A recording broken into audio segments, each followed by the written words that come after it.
stream.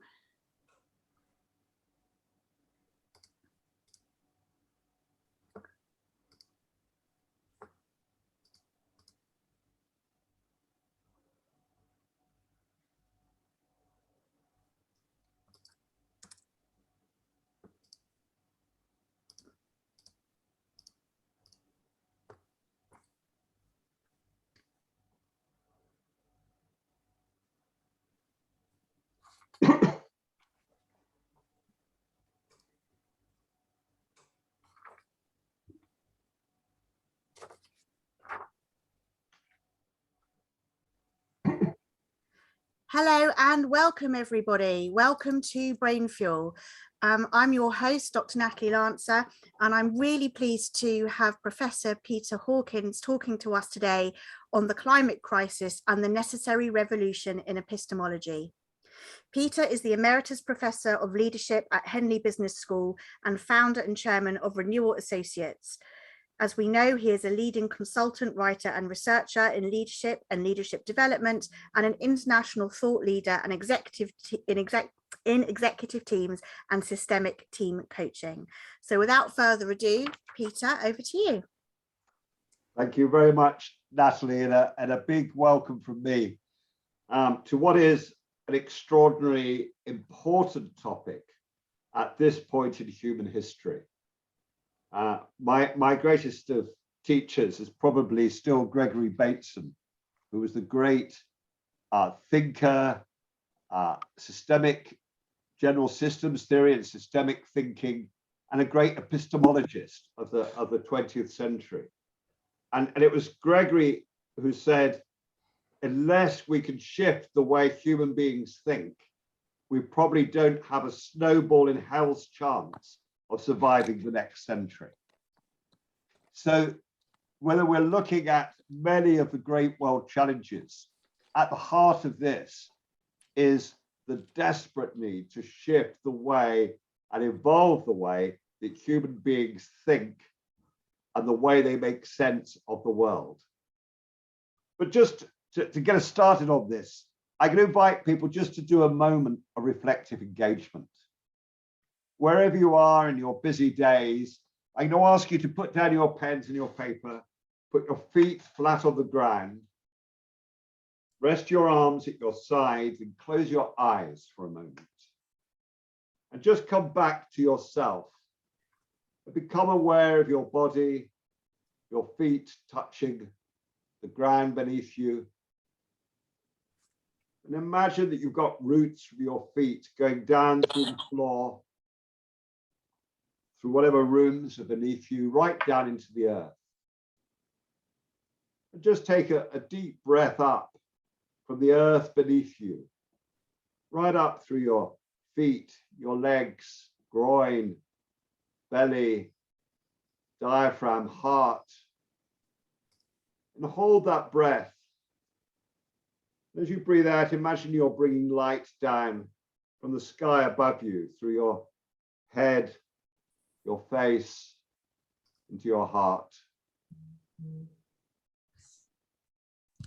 And I want you to imagine in your mind's eye someone who your work in life serves, someone who is important to you, a colleague, a client, customer. And as you hold them in mind in a picture of them, I want you to try and see not only them, but through them to their family, their team that they might work in, through their family and their team to the community or organization that lies behind that.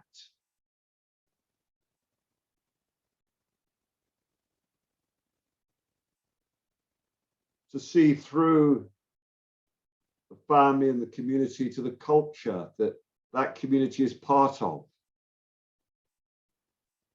And behind the team and organization the stakeholder world of customers and suppliers and investors, employees, that are all part of that organization.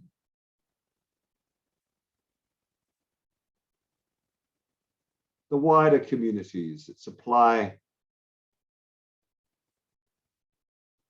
the food, the transport, the roads, the schools, the hospitals.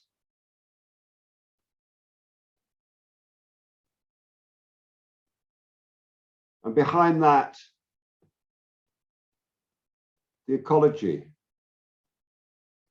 the more than human world, the air we breathe, food we eat, water we drink, the elements we're made of. And then just to come back down those levels and just see how that ecology is living within the wider human community and flowing through it, how that community is alive within the culture of the families and the organizations, and the organizational culture and team dynamics and family dynamics are living within that person. And how all of that is vibrating in this person that you are and figuring in front of you. And then for a moment, just allow yourself to imagine that you're rising up and you're seeing you and the other person together. The dance that you co-create between you. Not just the two of you, but what's the relational space that joins you together? What you do together and how you engage.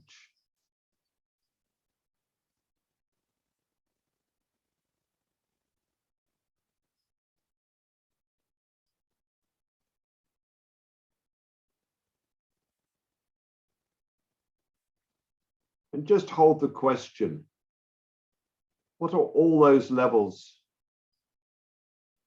of family, team, organization, community, cultures, the one human family, the wider environment? What are they asking of your connection to this person? What are they asking to happen in the space between you? And when you're ready, open your eyes. And that was just a quick experiment, a quick sample of just opening up our systemic awareness. And we'll come back to that. But as I go through this talk, please put any responses or questions into the chat box. And Natalie, before we finish, will just pull out 2 or 3 that seem to capture some of the themes that are emerging, so that we start to respond to what's in this systemic community and what's emergent in our time together. You see, I want to suggest that right now in the world, in our much troubled and challenged world, we are facing many different challenges. Climate emergency, degradation of our topsoil, our oceans, our rivers, the pollution of our air. Even in the UK, we have a large percentage of schools where air quality in the playgrounds are at unhealthy levels. Loss of biodiversity. We are losing every week species that will no longer exist in the plant kingdom, the animal, amphibian, and insect kingdoms. The move to monoculture and the human drive to take control of everything. We're seeing enormous growth in mental distress, human prejudice and division that we witness, whether it's in Yemen or Ukraine and Russia, or in many parts of the world, or whether it's to do with Black Lives Matter in Europe and America, or gender prejudice. And we're seeing, despite the growth in material well-being around the world, widening inequality between people, classes, countries, and parts of the world. And the big challenge of all is that none of those challenges can be addressed alone. They are all interconnected. And at heart, they are all symptoms of human consciousness not having evolved at the same speed at which the human population and the human technological ability have developed. I love this quote from Martin Luther King, a quote that I recently did an obituary for Thich Nhat Hanh, the great Buddhist teacher and Vietnamese peace protester from the 1960s. And he and Martin Luther King were quite close. And Thich Nhat Hanh talks about the concept of interbeing. And Martin Luther King echoes that. And indeed, another great teacher, Desmond Tutu, in his teachings around the Ubuntu way of thinking, that I am because you are. It is not, we don't create relationships. Relationships create us. Connections create us. Martin Luther King said, all I'm saying is simply this, that all life is interrelated. And in a real sense, we are all caught in an inescapable network of mutuality, tied in a single garment of destiny. Whatever affects one directly affects all indirectly. I can never be what I ought to be unless you are what you ought to be.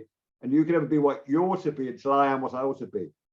This is the interrelated structure of reality. However, unfortunately, that's not how we've been educated to think. So whether we are a coach, a therapist, an educator, a writer, a psychologist, whatever field we're in, we're all part of one larger great work. How do we shift human consciousness so individuals, teams, organizations, countries, inter-country negotiations begin to be able to think, and we as a human species, one global family, can think in a way that are what the world needs us to be able to do, so that we are future fit, so that we are a species who is creating beneficial impact on the world rather than destructive impact on the world.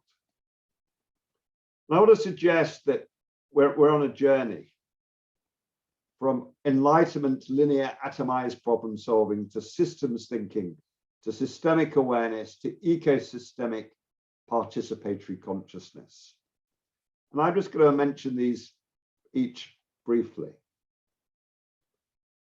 From the 16th, 17th century, beginning of science, Francis Bacon, Galileo, often described as Newtonian thinking, Descartesian thinking, we've developed this notion of, to understand the world, we have to break it down into its constituent parts. Occam's razor, the notion that we reduce it to the minimum part that we could get understanding of. And then we break everything down into objective problems that can be analyzed and solved through empirical research.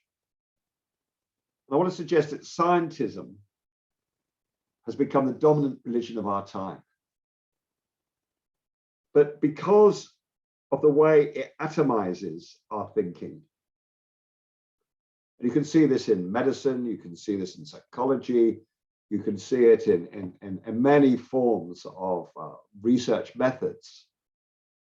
We fail to see the interdependencies.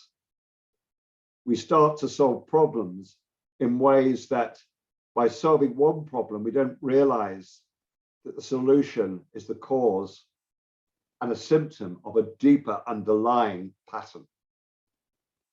And we also are caught in believing that we can freeze life in order to analyze it, that we can be apart from that which we are analyzing. And what we know from quantum physics, writers like Heisenberg and others, is that whatever we study, we create a new system, and our studying of it is changing that which we are studying. There is no such thing as objectivity. If we want validity, we have to look at intersubjective validity, not the belief that we can stand outside anything that we are trying to understand, because our way of understanding is creating that which we are seeing. So that led in the 20th century, in the second half, to the real growth of systems thinking, based on the notion of understanding that the system is more than the sum of its parts. You can't understand cycling by taking a bicycle and just studying all the different parts separated out. You have to understand not only how do all those parts fit together and create a mechanism that is whose properties don't reside in the parts, but you have to understand what's the purpose of the bike. Why is it being used? What's the context? You know, is it racing to win the Tour de France, or is it trying to rush to hospital to visit someone who's dying before they die? The context creates the system, and the system is more than the sum of the parts. However, systems thinking also has its limitations. Again, in systems thinking, you know, many people say to me, look, I consult, or I coach, or I work with people systemically. I say, well, tell me what you do. They say, well, you know, I work with the team, not just with the individual. I say, that's just a bigger atomistic entity. That's not systemic. That's might be looking at it as a system. But to understand a team, we can't just look at what's happening between the members. We have to understand what's the purpose of the team, why was it set up, what's its history. We have to understand, who does the team serve, who are all the stakeholders, what's the future calling out from that team. And the problem is we still try and look at systems as bounded entities, and we still try and understand them objectively, as though we can understand them by standing outside them. If I go and work, as I've done right around the world with many different leadership teams, as soon as I enter the team, I am creating a new systemic reality of the team and myself as a systemic team coach. And finally, a lot of our language, we may have moved away from, you know, some of the mechanistic language of high performance teams, of how do we manage the operations, but we've still got mechanistic language, even if it's become more digital. Yeah, you know, how do we network? How do we connect the system? And still we are stuck with ways of thinking which see knowledge as something to be extracted and acquired, then turned into power, and then used to exploit and dominate the world around us. Somehow, even with systems thinking, we're still looking for Aristotle's lever, you know, the lever long enough to move the world. And that's where we have to understand the difference between systems thinking and systemic awareness. We have to move from studying systems as things, as entities, to see the patterns that dance and interpenetrate between the nested systemic levels. You know, I argue that at the minimum, to do systemic awareness, we have to be able to hold 3 systemic levels in play at any one time. Wherever we're focusing, we have to understand the systems that are embedded in what we're focusing on, and the system that focus is nested within. So if we're a doctor understanding a human being, we have to understand, you know, the system of the blood flow, the system of the hormonal flow, the system of how the breathing is happening. We have to understand the whole person, but we have to understand how their health is not just their own. It's part of, as we've learned from coronavirus, it depends on where they're living, what's going on in their family, what their air quality is like, what the diet's like.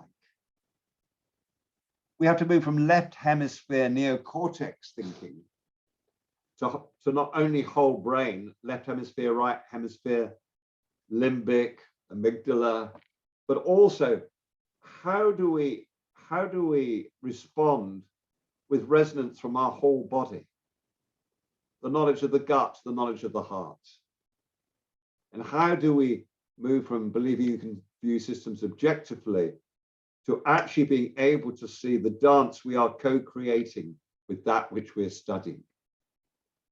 So this means we need to move to sensuous and embodied knowing, not just propositional knowledge. From knowing about to knowing with. And also we have to move to this holographic notion. You see, even when we move to systemic awareness and awareness of nested systems, how the individual is part of the team part of the team of teams, the organization, the stakeholder world, the one human family, the more than human world, we forget that all those larger systems we are nested within are also nested within us. The organizational culture is not something out there. It's part of my way of seeing, my way of thinking.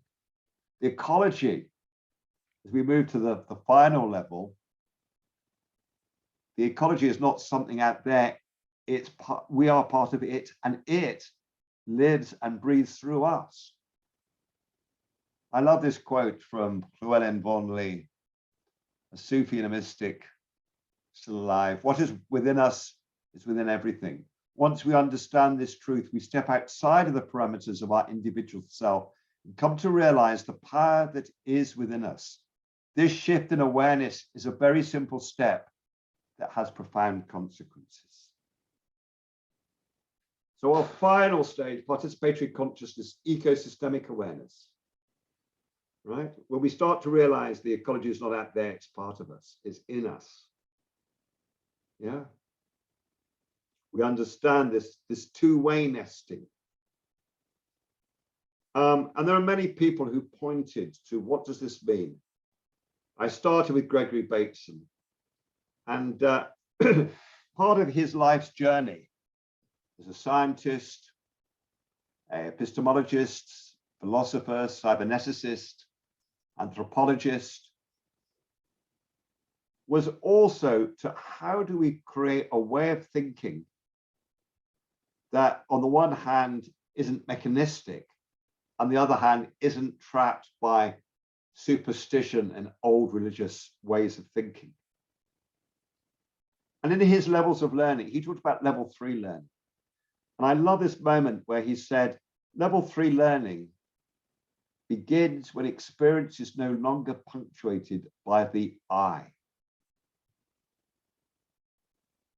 And in many ways, he echoes things that were written about in Taoism many years ago.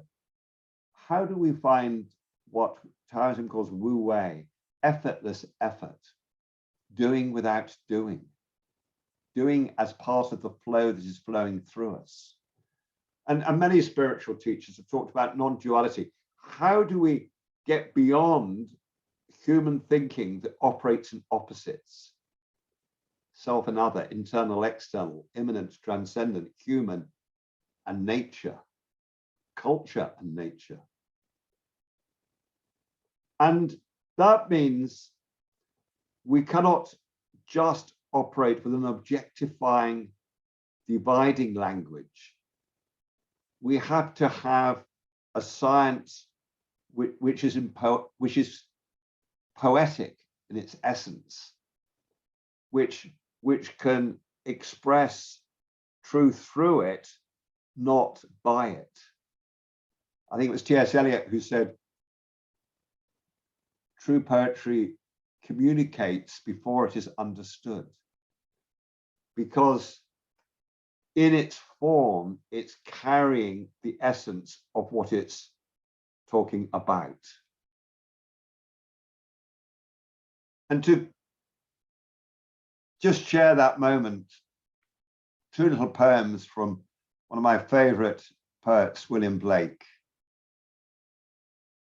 He who binds himself to joy does the winged life destroy. But he who kisses the joy as it flies lives in eternity's sunrise.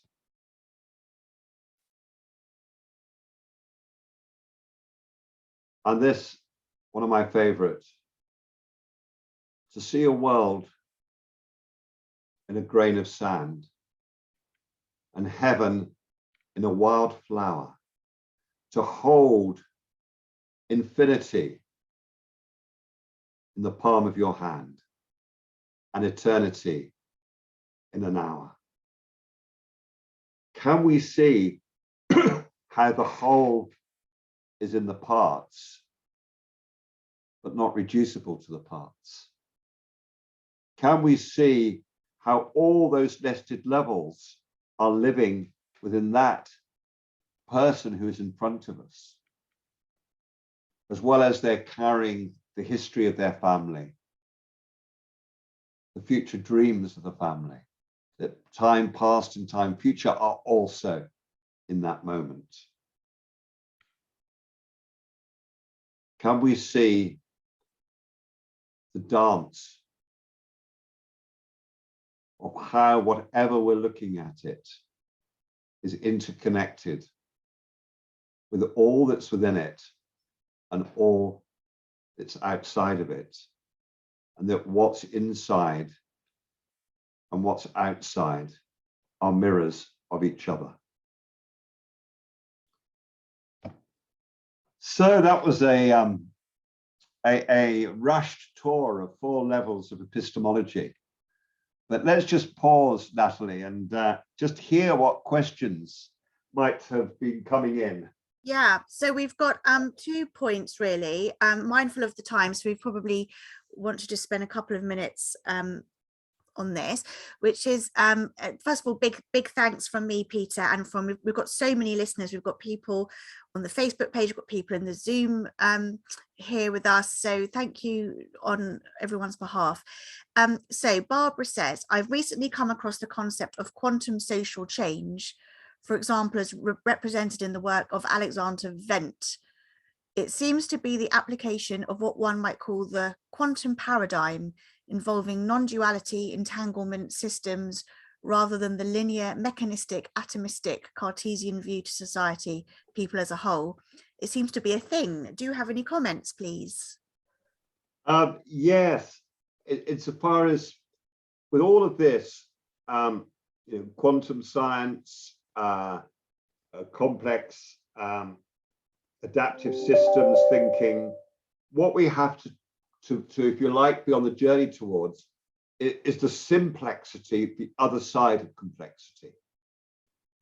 We can, the problem with once we start to open up systemic awareness and ecosystemic awareness, we can get overwhelmed because we're still trying to grasp it all with our minds.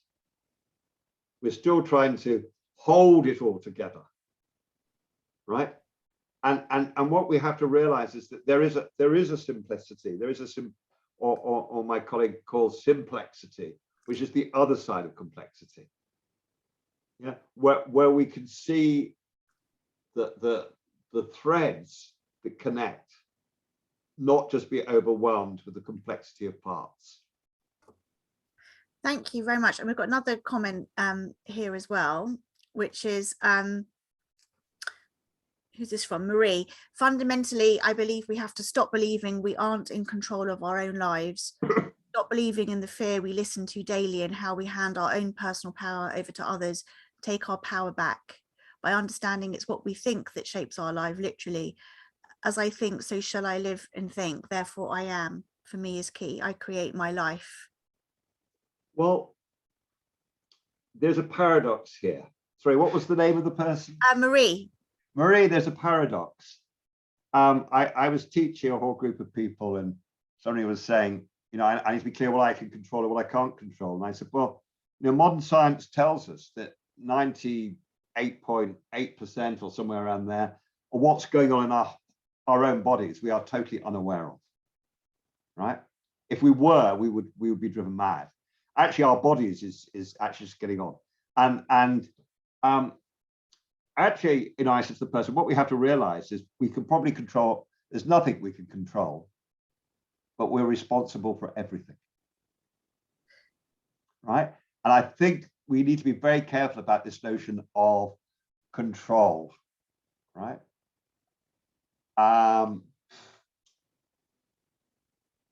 Literally, there's nothing, you know, I can't even promise that I'll still be here by the end of this talk. Yeah. We have to realize, you know, who said, you know, life is what happens when we're busy planning something else. And I think what we have to always sort of do is to, you know, that notion we can control nothing, but we're responsible and connected to everything. It is quite a hard challenge. Lots of people are saying, you know, how can they find out more? Have you got that slide of your the contacts? And there was one more shot. Is there another slide you wanted to yeah show? and people are very welcome to join me on LinkedIn, where I do blog very regularly on a whole range of areas, and here in Bath we run advanced retreats for those who want to both advance to the leading edge of their practice, but also retreat to deepen the place they work from. And I think, you know, part of this work to really shift our own epistemology is both a responding and sensing externally and a stilling and deepening internally. And it's like we have to do both those movements at the same time. Is there a slide before that as well that was there something about thinking about our own practice? I was just going to offer something that people could take away and do. You see, a lot of us who've been trained in the people professions learn about empathy, and the problem is you can see this at the moment.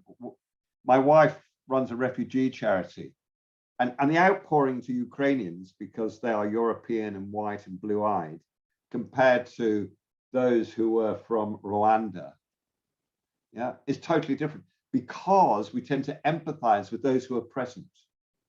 And there is something about how do we have wide-angled empathy. So when we listen to someone, how do we have empathy, not just for the person in the room, but for everybody they tell us about in their story? The impossible boss, the difficult customer, the horrid colleague, you know, and have as much empathy for them as the person. And the way to practice that is to watch the news and set your stopwatch and see how many seconds or minutes you can go listening to the news, having empathy and compassion for every individual and every system and every organization that you hear about. And it's that practice of keep being, you know, eyes wide open, but without taking sides, to listen to the patterns that connect. I think it's a very tough discipline. There's a very nice Kate has put a nice phrase in here. It's like a giant fluff ball of interconnected thread. We're talking generally about this interconnection and the systemic awareness, which I thought was a nice note on which to end on. So thank you very much, Peter. Thank you very much, everyone. I hope you thought this was a a good use of your lunch hour. And just to say that we run lots of events in Brain Fuel. We do write together on Tuesdays. It's free of charge. If you want to write between 8 and 9:30 p.m. to gather your thoughts, have some sort of quiet time to think about stuff, then come and do that with a like-minded group of people, and look forward to seeing you next Tuesday. So thanks very much, Peter, and I'll put some I'll send you any of the questions that appear in the Facebook group as well. And thank you to you, Natalie, and to everyone who's joined us, and thank you for what you're going to do to create beneficial value for all the worlds you connect with. Thank you. Bye-bye. All the best.